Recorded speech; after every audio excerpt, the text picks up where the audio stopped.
Welcome back to Grammar Grade 10. In our last lesson, we sorted pronoun case into 3 jobs: subject, object, and possessive.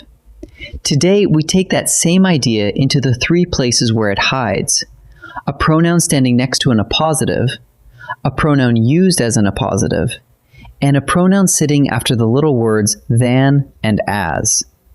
Each one looks tricky, and each one has a test that makes it easy. Let's get into it. Before we touch a single sentence, here's the idea that ties the whole lesson together. A pronoun's case comes from the job it does in the sentence, not from the word beside it, not from the word after it, from its job. Today we meet 3 places where that job gets hidden from view. First, a pronoun with an appositive after it. Second, a pronoun used as an appositive. And third, a pronoun after than or as. Each one has its own quick test, and once you know the test, the choice practically makes itself. Let's take the first case. Sometimes a noun follows the pronoun and renames it. That's an appositive, the same kind of phrase we met back in Lesson 20. Look at this. We students voted on the mural. The word students renames the pronoun, but it does not change the pronoun. The pronoun is still the subject, so it stays nominative. And here's the test that never fails. Drop the appositive and listen. We voted on the mural. That sounds exactly right. Now try the other version. Us students voted on the mural. Drop the appositive and you get us voted on the mural. And your ear tells you instantly that something is broken.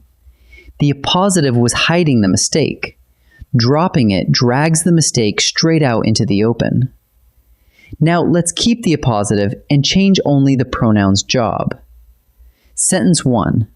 We students painted the hall. Here, the pronoun is the subject of the verb painted. Who did the painting? We did. So we use the nominative form, we. Sentence 2. The coach thanked us students. This time, the pronoun is the direct object of thanked. The coach thanked whom? Us. So now we need the objective form, us. Same appositive, the word students, sitting right beside the pronoun both times, and yet 2 different cases. Notice what did the deciding. Not the appositive at all, but the job the pronoun holds. And the drop test still works beautifully. We painted the hall. The coach thanked us. Both of those ring true. Case 2 flips the picture around. This time, the pronoun itself is the appositive. The pronoun is the word doing the renaming. And the rule is beautifully simple. The pronoun takes the case of the noun it renames. Watch. 2 runners, Anna and I, finished the race. The pronoun renames the word runners, and runners is the subject of the sentence. So the pronoun must be nominative, Anna and I. Now let those same 2 people move. The judges praised 2 runners, Anna and me. Here, runners is the direct object of praised, so the pronoun that renames it must be objective, Anna and me. Find the noun, ask what job that noun is doing, and hand the pronoun the very same case. Case 3 is my favorite, and it's the one that trips people up. When a sentence uses than or as, we almost always leave words out. The sentence is elliptical, which simply means part of the clause has gone missing. We met that idea back in Lesson 28. Listen to this. Ravi is taller than I.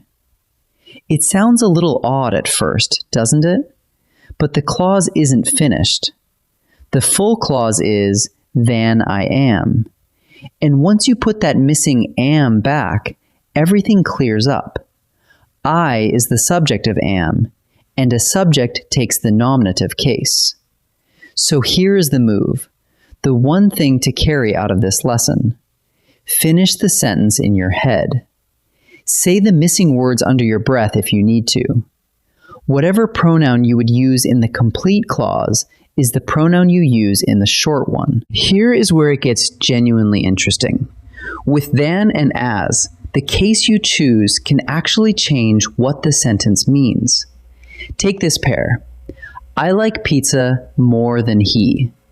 Fill in the missing words and you get more than he likes pizza.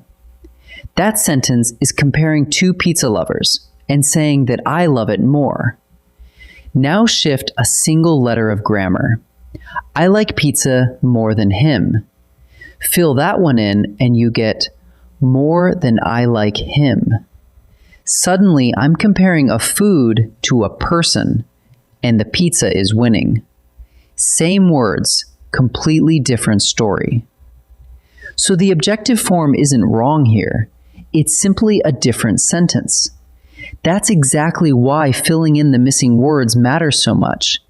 It tells you not only which pronoun is correct, but which meaning you are actually sending.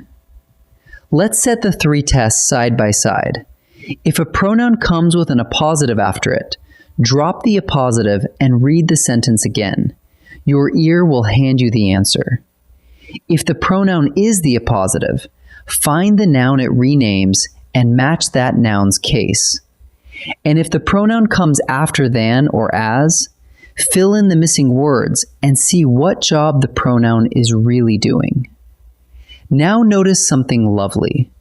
All three tests are asking the same question, wearing three different disguises. What job does the pronoun do? Answer that, and the case follows on its own. Let's practice. Time to practice. In this first set, each sentence has a pronoun standing with an appositive, or a pronoun used as an appositive. Use the tests. Drop the appositive or match the noun it renames. Pause the video and choose before I reveal each answer. We freshmen, or us freshmen, decorated the whole hall. Drop the appositive and listen. Us decorated the hall. No. We decorated the hall. Yes, that's it. The pronoun is the subject of the sentence, so the answer is we. The principal thanked we freshmen or us freshmen. Drop the appositive again.